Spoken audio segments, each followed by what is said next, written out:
We begin tonight with breaking news involving possible shots fired between two cars. Good evening, everyone, and thanks so much for joining us. It's been a wild last half hour. Our scanner in the newsroom has been busy, and so has the local dispatch center.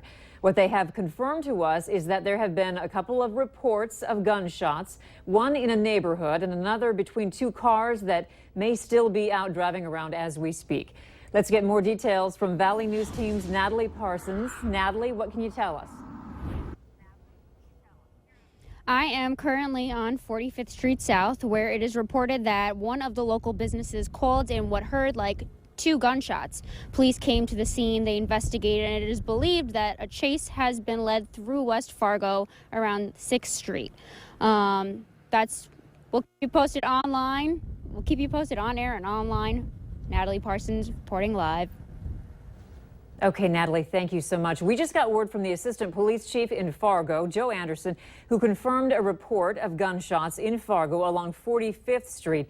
However, Anderson says generally they get several reports when there are gunshots.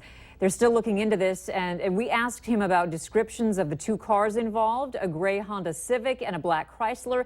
He couldn't confirm that. So we'll keep you updated here as we get more information, as well as on valleynewslive.com.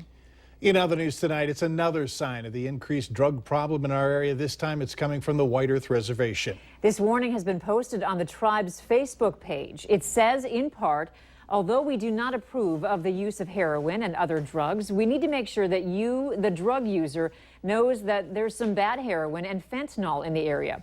In the past week, we have saved 7 people from drug overdoses. One of these people was saved this evening. Sheriff Doug Creer says this is a growing problem in our area and also says that they continue to work to try and fix this problem. It's no different than any other place. We've got a problem with prescription drugs, and lately we've had a lot of issues with heroin. We're working with us, Becker County, Clearwater County, White Earth Police Department, Tribal Police Department, and along with the task force. We've done a few search warrants in which we recovered some of the stuff, and we're going to continue doing that. The warning goes on to say, please be careful. If you need help or have an addiction problem, please seek help. If you have any information on any drug-related issues or crimes, please call the White Earth Anonymous toll-free tip line. That number is 877-410-8550. The number of refugees that have been coming to our community and our state have stayed consistently the same, even with the fluctuation in crime rates. The correlation between immigrants and criminality in our community was a major topic discussed at the Building Bridges Conference. It was hosted by Lutheran Social Services today. Crime is a concern for people living in the FM area, and there are a lot of questions that people want answered. One of them being, is the crime rate rising now that more refugees are coming to the area? Valley News Team's Giovanna Simic gives us an answer to that question. With the rise in immigrants moving to the FM area, many are scared that there is a connection between immigrants and criminal activity. With those stereotypes comes that cycle of fear and misunderstanding that can often be clearly defined and explained. Statistics regularly show, both locally but also nationally, that there is no correlation between immigration and criminality. Every year, 400 to 500 immigrants come to North Dakota.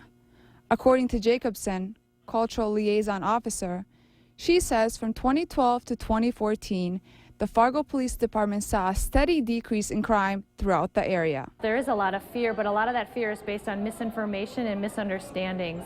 According to the American Immigration Council, immigrants are less likely than native-borns to engage in violent or nonviolent behaviors. About 1.6% of immigrant males are incarcerated, compared to 3.3% of the native-born. But stereotypes about immigrants is a major reason why people come to wrong conclusions. It's really a human reaction to be afraid of things that are new and to be afraid of things that we don't know. Lutheran Social Services helps refugees and immigrants come into the country. And nowadays, there are more security screenings for immigrants. It's not something that we see as an issue in the community, but we recognize that people have questions, and so we're just doing what we can to get information. In the end, people who come to the U.S. just want a chance to better their life. They just want exactly what we want, the American dream: safety, stability, education, betterment for their families. A nation of immigrants, something this country is known for. In Fargo, Giovanna Simic, Valley News Live.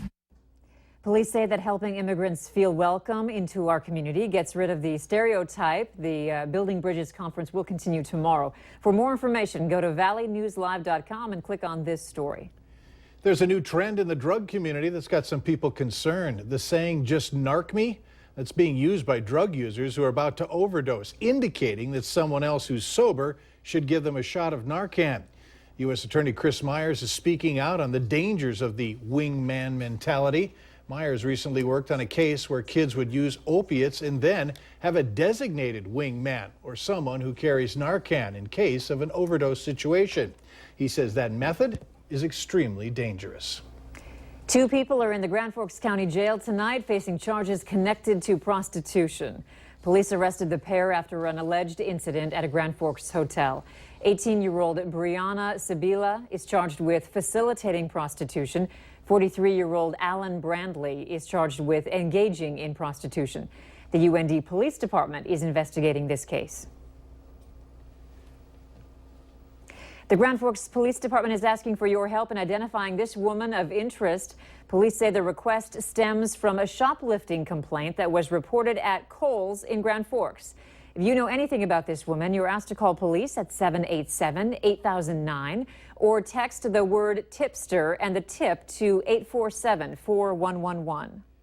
The driver of a vehicle was taken to a local hospital tonight after a rollover. It happened near Mapleton along Interstate 94 about an hour and a half ago. Now we're waiting for a call back from the North Dakota Highway Patrol, which is investigating. They hope to provide us with some details. We're not sure about the extent of injuries or what caused this rollover. Look for an update on valleynewslive.com. North Dakota spent more than $300,000 fighting to uphold a ban on abortions after a fetal heartbeat could be detected, and now it will have to pay out more. A federal court declared the law unconstitutional, and the Supreme Court has refused to hear the case. Therefore, the state will have to pay the lawyers for the Red River Women's Clinic $245,000.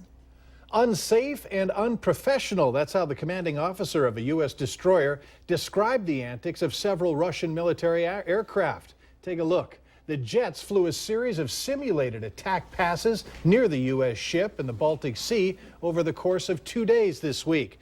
The first of the 2 incidents, which a U.S. official called more aggressive than anything we've seen in a long time, took place April 11th. Wow. 2 Russian attack aircraft, flew around 20 passes near the USS Donald Cook, coming within 1,000 meters at 30 meters in altitude. That's close enough to create a wake in the water. The following day, the warplanes did 11 more simulated attack passes. This time, the jets were joined by a military helicopter that took pictures of the U.S. destroyer.